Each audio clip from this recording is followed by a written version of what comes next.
ನಮ್ಮ ಚಾನಲ್ಗೆ ಸ್ವಾಗತ. ನಾನಿವತ್ತು ಇದು ಬಜ್ಜಿ ಮೆಣಸಿನ್ಕಾಯಿ ಪಲ್ಯ ಮಾಡ್ತಾಯಿದ್ದೀನಿ. ಇದೆಲ್ಲ ಸ್ವಚ್ಛವಾಗಿ ತೊಳೆದು ಒಳಗಡೆದೆಲ್ಲ ಬೀಜ ತೆಗೆದು ಈ ಥರ ಪೀಸ್ ಮಾಡಿ ಕಟ್ ಮಾಡ್ಕೊಂಡು ದಪ್ಪ ನೀವು ಬೇಕಿದ್ರೆ ಯಾವ ರೀತಿ ಬೇಕೋ ಆ ರೀತಿ ಮಾಡ್ಕೊಳ್ಳಿ.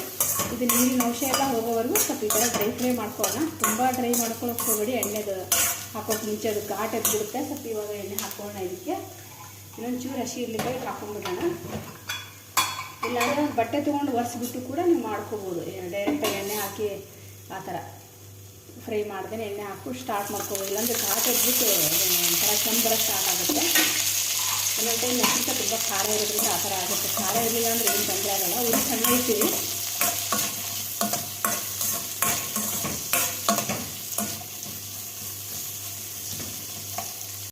ನೋಡಿ ಇದಾಗಿದೆ, ಇವಾಗ ಫ್ರೈ ಆಗಿದೆ. ನೋಡಿ ಸ್ವಲ್ಪ ಕೆಂಪಗಾಗಿದೆ. ಇದು ಕೆಂಪಗಾಗ್ಬಿಟ್ಟು ಘಾಟಿನ ಅಂಶ ಎಲ್ಲ ಹೋಗಬೇಕು. ಇವಾಗ ಇದಕ್ಕೆ ಒಂದು 4 4 ಕರಿಬೇವನ್ನು ತೊಳೆದಿಟ್ಕೊಂಡಿರೋಂಥದ್ದು ಕಟ್ ಮಾಡಿ ಹಾಕ್ತಾಯಿದ್ದೀನಿ. ಈಗ ಸ್ವಲ್ಪ ಈರುಳ್ಳಿ ಹಾಕೊಳ್ಳೋಣ. ಒಂದು ಈರುಳ್ಳಿ, ಸ್ವಲ್ಪ ಕೊತ್ತಂಬರಿ ಸೊಪ್ಪು,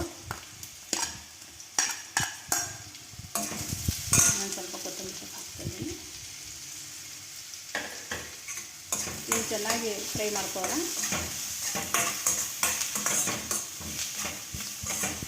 ಒಂದು ಚಿಟಿಕೆ ಅರಿಶಿಣದ ಪುಡಿ ಹಾಕ್ತಾಯಿದ್ದೀನಿ.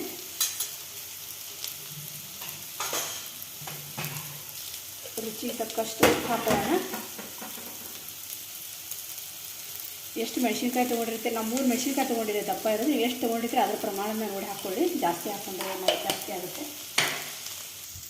ಸಕ್ಕರೆ ಅಥವಾ ಬೆಲ್ಲ ಏನಾದರೂ ಹಾಕ್ಕೊಳ್ಳಿ. ಎಲ್ಲ ನಿಮ್ಗೆ ಬೇಡ ಅಂದರೆ ಬಿಡ್ಬೋದು ಕೂಡ. ಇದು ಯಾಕಂದ್ರೆ ಹುಳಿ ಹಾಕೋದ್ರಿಂದ ನಾನು ಎಲ್ಲ ಅಡುಗೆಗಳಿಗೆ ಸಕ್ಕರೆ ಅಥವಾ ಬೆಲ್ಲ ಯಾವುದಾದ್ರೂ ಒಂದು ಹಾಕ್ತಾಯಿರ್ತೀನಿ.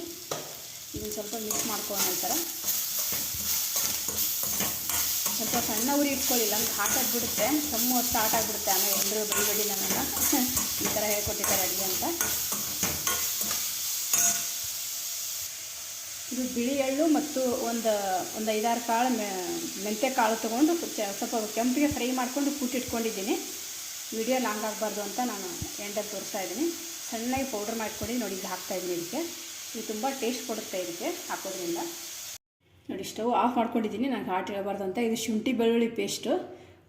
ಒಂದು ಪೀಸ್ ಬೆಳ್ಳುಳ್ಳಿ, ಒಂದು ತುಂಡು ಶುಂಠಿನ ಸಣ್ಣದಾಗಿ ಕುಟ್ಕೊಂಬಂದಿದ್ದೀನಿ.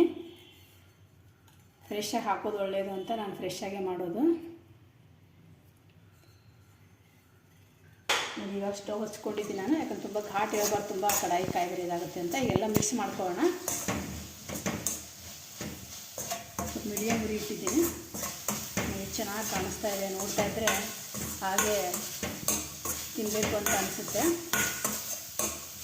ಇದಕ್ಕೆ ಸ್ವಲ್ಪ ಮೊಸರು ಹಾಕೋಣ. ಮೊಸರು ಅಥವಾ ಹುಣಸೆ ರಸ ಕೂಡ ನೀವು ಹಾಕೋಬೋದು. ಮೊಸರು ಹಾಕಿದ್ರೆ ಸ್ವಲ್ಪ ಟೇಸ್ಟ್ ಚೆನ್ನಾಗಿ ಬರುತ್ತೆ. ಒಂದು 1/4 ಕಪ್ನಷ್ಟು ಮೊಸರು ಹಾಕೋತಾ ಇದ್ದೀನಿ. ಹುಳಿ ಮೊಸರು ಇದ್ದರೂ ಸ್ವಲ್ಪ ಕಡಿಮೆ ಹಾಕ್ಕೊಳ್ಳಿ. ಸ್ವಲ್ಪ ಸಪ್ಪೆ ಮೊಸರು ಇದ್ದರೆ ಸ್ವಲ್ಪ ಜಾಸ್ತಿ ಹಾಕ್ಕೊಳ್ಳಿ. 1 ಕಪ್ ಮೊಸರು ಹಾಕೊಂಡ್ರೆ ಪರವಾಗಿಲ್ಲ, ಚೆನ್ನಾಗಿರುತ್ತೆ.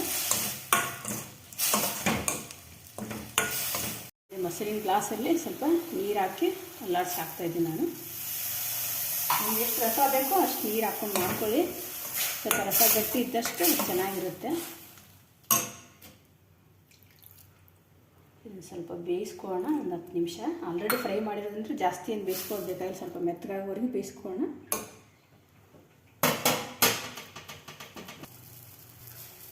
ಮುಂಚೆ ಸ್ವಲ್ಪ ಬೇಯಿಸ್ಕೊಳ್ಳೋಣ. ನೋಡಿ ಇವಾಗ ಬೆಂದಿದೆ, ನೋಡೋಣ. ಇದು ತುಂಬ ಸಣ್ಣ ಉರಿ ಇಟ್ಟರೆ ಗ್ಯಾಸು ವೇಸ್ಟ್ ಆಗೋಲ್ಲ, ಜೊತೆಗೆ ಈ ಥರ ಉಕ್ಕಿ ಹೊರಗಡೆ ಬರೋದ್ರಿಂದ ಅದು ಬೇಯೋದಕ್ಕೆ ಆಗಲ್ಲ. ಉಗಿ ಹೊರಗಡೆ ಬರದೇ ಇದ್ದರೆ ತುಂಬ ಚೆನ್ನಾಗಿ ಬೇಯುತ್ತೆ. ಗ್ಯಾಸ್ ಕೂಡ ಕಡಿಮೆ ತಿನ್ನುತ್ತೆ. ಸ್ಲೋ ಆಗಿ ಸಣ್ಣ ಉರಿನಲ್ಲಿ ಇಟ್ಟು ಬೇಯಿಸಿ ಆ ಕಡೆ ಬೇರೆ ಕೆಲಸ ಮಾಡ್ಕೊಂಬಿಡಿ. ನೀವು ಆ ಥರ ಬೇರೆ ಕೆಲಸ ಮಾಡ್ಕೊಂಡಿದ್ದು ಪಲ್ಯ ಒಂದು ಸೈಡ್ ಒಗ್ಗರಣೆ ಹಾಕಿ ಬೇಯಿಸೋಕೆ ಹಚ್ಚಿಬಿಟ್ರೆ ತುಂಬ ಚೆನ್ನಾಗಿರುತ್ತೆ. ಇವಾಗ ಸ್ವಲ್ಪ ಇದಕ್ಕೆ ನೀರು ಹಾಕೋಣ, ರಸ ಇರಲಿ ಅಂತ. ಸ್ವಲ್ಪ ನೀರು ಹಾಕ್ತಾಯಿದ್ದೀನಿ. ತುಂಬ ಘಮ್ ಅಂತ ಇದೆ ಬಜ್ಜಿ ಮೆಣಸಿನ್ಕಾಯಿ ಪಲ್ಯ.